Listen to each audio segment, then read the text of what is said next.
मैं कन्वर्ट करने वाली हूँ अपने रूम को पूरे 100 इंचेस के थिएटर में, वो भी एक काफी बजट फ्रेंडली प्रोजेक्टर को यूज करते हुए। एंड साथ ही में मैं यूज करने वाली हूँ फायर टीवी स्टिक या फिर जियो सेटअप बॉक्स या फिर एयरटेल एक्सट्रीम, जो भी हमारे घर में अवेलेबल होगा हम उसको यूज कर लेंगे। और ऑनेस्टली मैं भी देखने वाली हूँ कि जेन्युइनली हम एक प्रोजेक्टर लगा के घर में थिएटर बना सकते हैं या फिर ये सिर्फ और सिर्फ एक मार्केटिंग ही है। तो चलो वीडियो को शुरू करते हैं, लेकिन शुरू करने से पहले चैनल को सब्सक्राइब कर देना।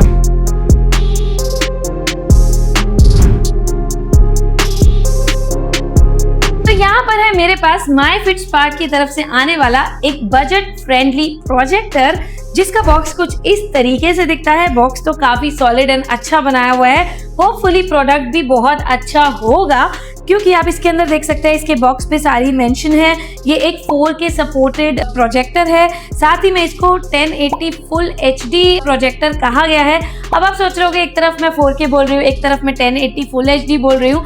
अब दोनों ही बातें कॉन्ट्राडिक्ट करते हैं, लेकिन वीडियो में बने रहो, सारी बात को क्लियर करूंगी इनका एक्चुअली मतलब है क्या। सबसे पहले इसको ओपन कर लेते हैं, देख लेते हैं इसमें हमें मिलता क्या क्या है। सो इस बॉक्स में हम लोगों को मिलती है एक यूजर मैनुअल, एक थैंक यू कार्ड, एक पावर केबल, एक रिमोट, और साथ में बता दूं इस ब्रांड ने हमारा बड़ा ध्यान रखा है। इसके साथ हमें 2 AAA बैटरीज भी इंक्लूडेड मिलती हैं एंड उसके साथ मिलता है एक बहुत ही ब्यूटीफुल सा मायफिट स्पार्क का प्रोजेक्टर। सबसे पहले मैं आपको इसका रिमोट दिखा देती हूँ। इसका रिमोट कुछ इस तरीके से दिखता है। रिमोट भी काफी ब्यूटीफुल बनाया हुआ है, काफी अच्छा सॉलिड रिमोट इसके अंदर बनाया हुआ है। इसके अंदर मायफिट स्पार्क की ब्रांडिंग हुई है। ये वाला जो रिमोट है ये IR+ ब्लूटूथ रिमोट है, सो दैट आपको प्रोजेक्टर की तरफ इसको यूज करने की जरूरत नहीं है। आप कहीं से भी इसको यूज कर सकते हो। सारी तरफ से ये प्रोजेक्टर के साथ वर्क करेगा ब्लूटूथ से कनेक्ट होके। यहाँ पर आप देख सकते हो ब्लूटूथ का बटन भी दिया हुआ है। एंड अब बात कर लेते हैं प्रोजेक्टर की। प्रोजेक्टर कुछ इस तरीके से दिखता है, कंप्लीट ब्लैक कलर के अंदर आता है। एंड प्रोजेक्टर के बेस पे आप देख सकते हो इसके अंदर प्रॉपर स्टैंड दे रखा है।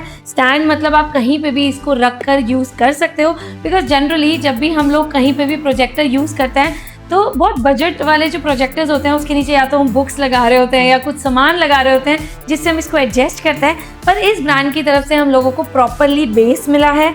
एंड अगर मैं सॉलिड की बात बताऊं तो ये काफ़ी सॉलिड है, प्रॉपर मैट लुक के अंदर आया हुआ है। बड़ी अच्छी फिनिशिंग इस प्रोडक्ट की है, जो कि काफ़ी प्रीमियम लुक दे रहा है। एंड इसके फ्रंट साइड की बात करूँ तो यहाँ पर लेंस लगा हुआ है एंड उसके साथ यहाँ पर प्रॉपर वेंट्स दिए हुए हैं जिससे कि ये हीट ना करे। पीछे इसके वेंट्स दे रखे हैं। एंड अगर मैं इसके पोर्ट्स की बात करूं तो यहाँ पर आपको बैक साइड पे सारे पोर्ट्स देखने को मिल जाते हैं। इसमें एक आपको USB का पोर्ट देखने को मिलता है, एक आपको HDMI का पोर्ट देखने को मिलता है। उसी के साथ आपको एक 3.5 mm का जैक देखने को मिल जाता है, ताकि आप हेडफोन्स लगा के भी इसको यूज़ कर सकते हो। अगर घर में किसी को डिस्टर्बेंस नहीं और देनी तो इसको भी यूज़ किया जा सकता है। उसी के साथ इसके पावर की बात करूँ तो आपको यहाँ पे साइड पे बहुत इजीली, ये ना बहुत अच्छा पार्ट है कि इसके अंदर साइड पे पावर दी हुई है, बिकॉज जब पीछे दी होती है तो पावर लगाने में थोड़ा डिफिकल्टी हो जाती है। कई बार वॉल होती है या कुछ होता है, बेड साइड होता है, तो आपको साइड से यहाँ पर पावर दी हुई है। यहाँ से आप पावर प्लग लगा सकते हो। उसी के साथ फ्रंट में यहाँ पर एक छोटा सा बटन दिया हुआ है, इससे आप ऑन ऑफ इसको कर सकते हो। और साथ में ये वाला जो प्रोजेक्टर है काफी कॉम्पैक्ट है। अगर मैं इसके वेट की बात करूँ तो ये ओनली 1.6 kgs के अंदर है। सो इन शॉर्ट ये काफी पोर्टेबल है एंड ये टिल्टेबल डिजाइन के साथ आता है। दैट मीन्स आप इसको कहीं पे भी टिल्ट कर सकते हो। अगर आपको पोजीशनिंग का कहीं पे इशू हो, ऊपर नीचे करना हो, तो कहीं पे भी आप इसको रख के यूज कर सकते हो। इसको ऑन करने से पहले मैं आपको एक चीज बता दूं, कंपनी क्लेम करती है इसके अंदर बहुत ऐसे स्पेशल फीचर्स हैं जो कि इस बजट में कोई और ब्रांड नहीं दे सकता। इसी वजह से मैंने इसको परचेज किया था। सो आज की वीडियो में टेस्ट करते हैं कि जेन्युइनली ये अपनी सारी कमिटमेंट्स पे खरा उतर रहा है या नहीं। तो चलो फटाफट स्टार्ट कर लेते हैं। इसको अब स्टार्ट करने के लिए मुझे फ्रंट बटन प्रेस करना है, जिसका मैं पूरा सेटअप कर चुकी हूँ। ऑन होते ही इसके अंदर सबसे पहले मायफिट स्पार्क की जो ब्रांडिंग है वो हमें नजर आ जाती है। इसमें हमें ऑटो फोकस मिलता है एंड ऑटो की स्टोन मिलता है, जिसका मतलब है कि ऑटोमेटिकली फोकस एडजस्ट कर लेता है। हम लोगों को मैनुअली कुछ भी करने की जरूरत नहीं पड़ती। वैसे तो इसमें मैनुअल ऑप्शन भी दिया हुआ है, अगर आपको मैनुअली एजेस को एडजस्ट करना है या किसी चीज को भी करना है, आप मैनुअली भी सेटिंग्स में जाके कर सकते हो। एंड जो भी इसकी डायरेक्शंस है, अगर ये टेढ़ा पड़ा होता है या कुछ पड़ा होता है तो भी ये इसको ऑटोमेटिकली अलाइन कर देगा, सो दैट हम लोगों को मैनुअली कुछ भी करने की जरूरत नहीं पड़े। तो यहाँ पर ये ऑटो फोकस हो चुका है, आप देख सकते हो बिल्कुल क्लियर स्क्रीन इसके अंदर आ रही है। कंट्रास्ट, ब्राइटनेस, उसकी बात तो बाद में करेंगे, वो तो सब स्पेसिफिकेशंस पेपर्स वाली बात है। पर जनरली जो फर्स्ट इंप्रेशन मैं आपको बताऊं ना, एब्सोल्युटली क्लियर मैं आपको कह सकती हूँ कि एक मैं थिएटर में जैसे एक्सपीरियंस हमें मिलता है ना, थिएटर्स वाले कलर्स मुझे काफी अच्छे फील हो रहे हैं, काफी वार्म कलर्स हैं, काफी अच्छी इसकी फील है। जो कि क्लैरिटी की बात करूं बहुत क्लियर है। नेटफ्लिक्स, यूट्यूब, प्राइम वीडियोस सब कुछ काफी क्लियर मुझे इसके अंदर नजर आ रहा है। प्रॉपर अगर मैं चला रही हूँ तो मुझे कहीं पे भी ऐसा फील नहीं आ रहा कि ये लैग कर रहा हो या फिर कहीं पे भी आप एप्लीकेशन बड़ा स्मूथ वर्क कर रहा है, तो इस चीज में मुझे कोई इशू नहीं है। एक और बात मैं आपको बताऊं कि जब भी हम प्रोजेक्टर परचेज करते हैं ना, तो वो हम मेनली डिस्प्ले आउटपुट के लिए परचेज करते हैं कि हमें बहुत सुंदर, बहुत अच्छे कलर्स नजर आए, बहुत अच्छी डिस्प्ले मिले, अच्छी ब्राइटनेस मिले। लेकिन जो हमारा जो इंटरफेस होता है ना, तो वो मुझे लगता है कि या तो हम कोई भी अपनी मीडिया स्ट्रीमिंग डिवाइस लगा लें, जियो सेटअप बॉक्स लगा लें, एयरटेल एक्सट्रीम लगा लें, या कोई भी गूगल टीवी बॉक्स लगा लें, या फिर फायर टीवी स्टिक लगा लें, जो आपके घर के अंदर अवेलेबल है वो लगा लो। उससे बेनिफिट क्या होता है कि जो भी मीडिया स्ट्रीमिंग डिवाइस है वो हमारे हिसाब से कस्टमाइज होती है, एंड हम जब मर्जी उसको, मतलब उसका जो इंटरफेस होता है ना, वो स्पेसिफिकली इसी चीज के लिए बना होता है। बिकॉज प्रोजेक्टर्स इस चीज के लिए नहीं बने होते हैं, लेकिन मीडिया स्ट्रीमिंग डिवाइस मीडिया दिखाने के लिए ही बने होते हैं। तो इसलिए वो लगाओगे तो ज्यादा अच्छा एक्सपीरियंस मिलेगा। तो मेरा भी पर्सनली यही मन था, तो मैं आज लगाने वाली हूँ इसके अंदर fire TV stick. So fire TV stick connect करने के लिए सिर्फ आपको फायर टीवी स्टिक को HDMI पोर्ट में लगाना है, वो रेडी टू यूज होती है। ऐसे ही कोई भी आप मीडिया स्ट्रीमिंग डिवाइस लगाओगे तो सिर्फ आपको HDMI में कनेक्ट करना है, एंड वो रेडी टू यूज है। कुछ भी उसमें रॉकेट साइंस नहीं है, कुछ भी अलग से करने की जरूरत नहीं है, जनरली घरों में होता ही है। तो आप किसी भी टीवी से उतार के इसमें कनेक्ट कर सकते हो। तो यहाँ पर अब मेरे पास दोनों चीज़ें हैं, मेरे पास फायर टीवी स्टिक भी है, एंड साथ साथ मेरे पास यहाँ पर प्रोजेक्टर का रिमोट भी है। तो सबसे पहले प्रोजेक्टर के रिमोट से हम लोग फायर टीवी स्टिक में जाते हैं। तो हमें प्रोजेक्टर के रिमोट से सोर्स का बटन है ऊपर राइट साइड पे, सिर्फ इसको प्रेस करना है। प्रेस करने के बाद यहाँ पे USB या HDMI का ऑप्शन आ रहा है। तो मैं HDMI जैसे ही कनेक्ट करूंगी, ये ऑटोमेटिकली फायर टीवी स्टिक को ऑन कर देगा, जैसे हमारे टीवी में ही होता है AV, HDMI एंड ऑल। तो सारा कुछ वैसे ही होने वाला है। सो जितनी भी बार हम प्रोजेक्टर को गलती से टच कर दें या कुछ कर दें, तो ये ऑटोमेटिकली उसको एडजस्टमेंट मोड पे ले जाता है, एंड विद इन 3 सेकेंड्स ये इसको ऑटोमेटिकली फोकस कर देता है। सो बात कर लेते हैं इसके स्पेसिफिकेशंस की। Amazon Fire TV स्टिक को यूज करते हुए इस प्रोजेक्टर में मैं आपको इसकी सारी स्पेसिफिकेशंस दिखाती हूँ, सो दैट आपको क्लियर हो जाएगा कि जेन्युइनली एक अच्छा प्रोजेक्टर है या नहीं।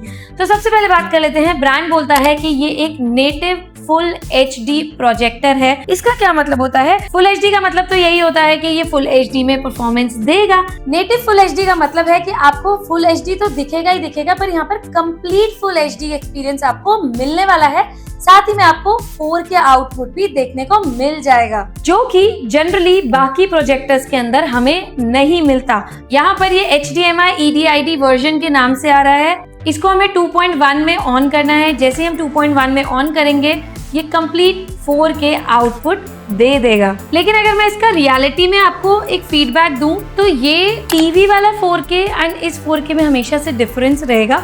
अगर आप एक्सपेक्ट करो कि टीवी वाला 4K आउटपुट आएगा, तो वैसा नहीं होता। ये ना सिनेमैटिक लुक आपको दिखेगी इसके अंदर, जैसे आप सिनेमा में देख रहे हो। बिकॉज टीवी की जो टेक्नोलॉजी होती है वो कम्प्लीटली डिफरेंट होती है, वो तो इनको कंपेयर मत करना। अदरवाइज इसका आउटपुट काफी अच्छा है, काफी क्लियर है। एक एक कलर, एक एक चीज बहुत क्लैरिटी से इसके अंदर मुझे नजर आ रही है। अब ब्राइटनेस की बात करें तो इसके अंदर काफी अच्छी हमें ब्राइटनेस मिली हुई है। एक बजट फ्रेंडली प्रोजेक्टर के हिसाब से 250 ANSI ल्यूमेंस की हमें इसके अंदर ब्राइटनेस मिलती है। लेकिन उसी के साथ हम लोगों को इसके अंदर एक सिनेटॉन इंजन मिलता है। सिनेटॉन इंजन का मतलब क्या होता है वो मैं आपको बताती हूँ।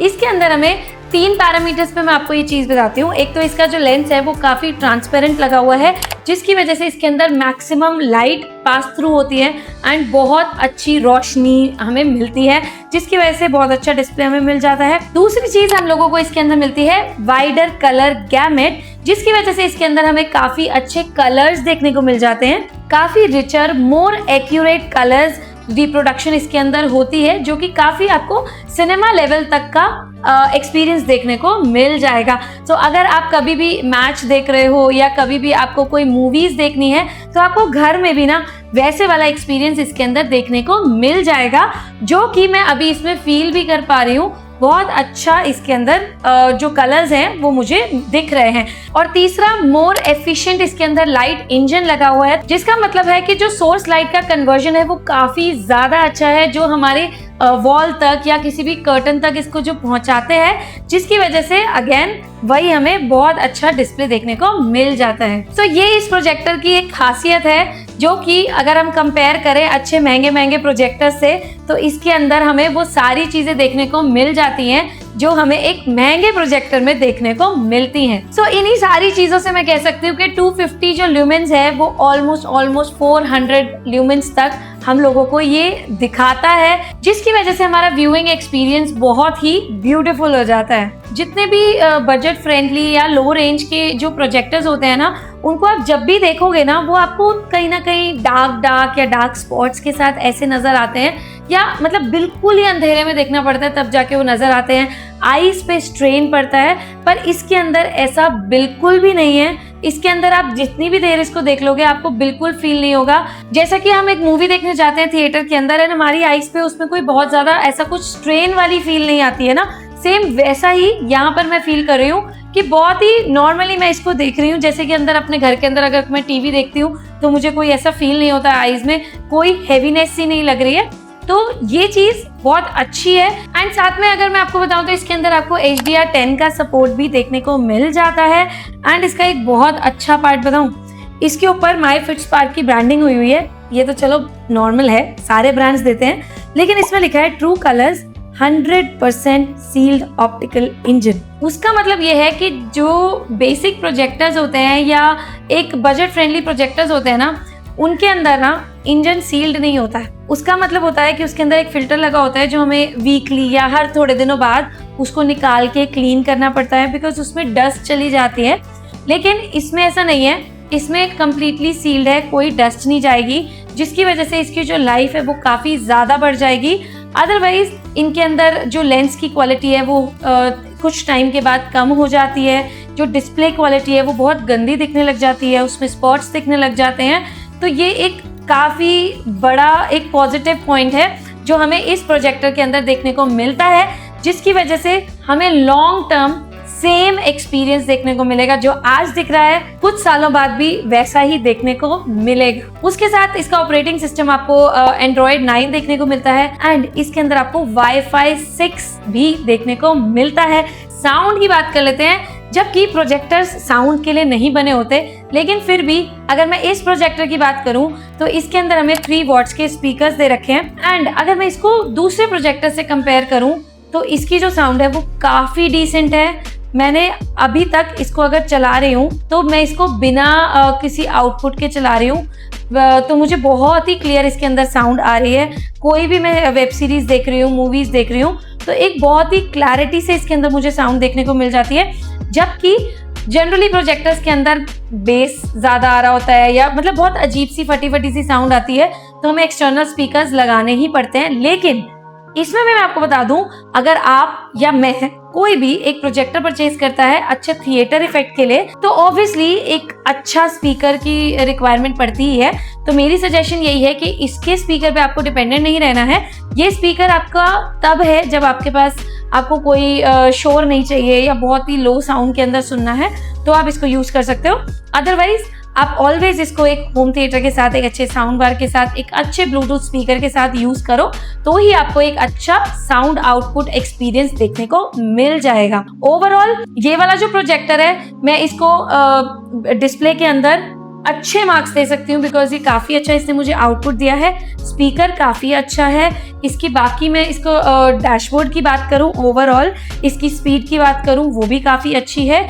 इसकी लुक की बात करूँ, इसकी प्रीमियम क्वालिटी की बात करूँ, तो वो भी काफ़ी ज़्यादा मॉडर्न है, काफ़ी गुड क्वालिटी का ये बना हुआ है। एंड अगर मैं इसके साइज़ की बात करूँ तो आप इसको 40 इंचेस, 80 इंचेस एंड 100 इंचेस तक आप इसको यूज़ करोगे तो ये अच्छा चलेगा। सो अगर आप एक प्रोजेक्टर को टेलीविजन या किसी भी एलईडी टीवी से कंपेयर करते हो तो एक प्रोजेक्टर कभी भी एलईडी टीवी की जगह नहीं ले सकता, लेकिन हाँ ऑब्वियसली एक प्रोजेक्टर और बहुत सारे बेनिफिट्स दे सकता है कि आप इसको लेके किसी भी रूम में जा सकते हो, किसी रिलेटिव के घर जा सकते हो, फ्रेंड के घर जा सकते हो, कहीं ट्रिप पे जा सकते हो। बहुत ही पोर्टेबल होता है। उसके अलावा इसको जगह बहुत कॉम्पैक्ट चाहिए होती है, एक टीवी को परमानेंट जगह चाहिए। एंड एक टीवी परचेज जब भी हम करते हैं तो उसके लिए बहुत सारे पैसे खर्चने पड़ेंगे। जब भी हमें 100 इंचेस का टीवी लेने जाएं मिनिमम 2-3 लाख रुपए तो खर्चने ही पड़ेंगे, किसी भी ब्रांड का एक जनरल बात कर रही हूँ। तो उसके लिए एक प्रोजेक्टर काफी अच्छा एक डिसीजन हो सकता है। अब बात कर लेते हैं ये वाला प्रोजेक्टर किसके लिए अप्रोप्रिएट रह सकता है। ये प्रोजेक्टर स्टूडेंट्स के लिए अच्छा रह सकता है जो अब पीजीज में रहते हैं, हॉस्टल्स में रहते हैं, या फिर आपको कहीं मल्टीपल जगहों पे आप ट्रैवल करते हो तो आप उसके लिए यूज कर सकते हो, या फिर आपके घर के अंदर बहुत सारे बेडरूम्स हैं, या फिर आपको आईपीएल का शौक है, मूवीज का शौक है, आप उसके लिए यूज कर सकते हो। आप अपने पेरेंट्स, ग्रैंड पेरेंट्स के साथ, फैमिली के साथ अगर टाइम स्पेंड करना चाहो तो आप उस केस में इसको यूज कर सकते हो। एंड और भी बहुत सारी मल्टीपल जगहों पे आप इसको यूज कर सकते हो। एंड अगर आपका रेंटेड अपार्टमेंट है तो आपको जगह जगह टीवी ले जाने की जरूरत नहीं पड़ेगी, तो आप एक प्रोजेक्टर को यूज कर सकते हैं एंड कोई भी वॉल पे इसको यूज कर सकते हैं। जरूरी नहीं आपको कर्टन चाहिए, बट अगर आपके घर के अंदर कर्टन है तो ये वाला प्रोजेक्टर आप नाइट में मतलब एक डिसेंट लाइट के अंदर यूज कर सकते हैं, जैसे मैं अभी बैठी हुई हूँ। सो अब बात कर लेते हैं इसके प्राइस की, बिकॉज परचेज करने से पहले आपको प्राइस जानना बहुत जरूरी है। तो ये वाला प्रोजेक्टर मैंने परचेज किया है 18,999 रुपीज में। तो इसका लिंक डिस्क्रिप्शन में, अगर आपको पसंद आया हो तो वहां से जाके आप इसको परचेज कर सकते हैं। एंड स्क्रीन पे भी ये टैग्ड है तो वहां से भी आप इसको परचेज कर सकते हैं। अगर आप इनकी वेबसाइट से जाके परचेज करते हो तो ये EBR 500 कूपन यूज करना मत भूलना, इससे आपको एक्स्ट्रा 500 रुपीज का डिस्काउंट मिल जाएगा। वेबसाइट का लिंक भी डिस्क्रिप्शन में है। तो चलो इस वीडियो को यही एंड करते हैं। आई होप आपको इस प्रोजेक्टर से रिलेटेड सब कुछ समझ में आ गया होगा। मैं इस प्रोजेक्टर को जेन्युइनली आपको रिकमेंड कर रही हूँ। अगर आपको एक अच्छा प्रोजेक्टर चाहिए इस बजट वाला तो आप इसके लिए जा सकते हैं। तो चलिए मिलते हैं अगली वीडियो में, तब तक के लिए चैनल को सब्सक्राइब कर देना। गुड बाय, सी या।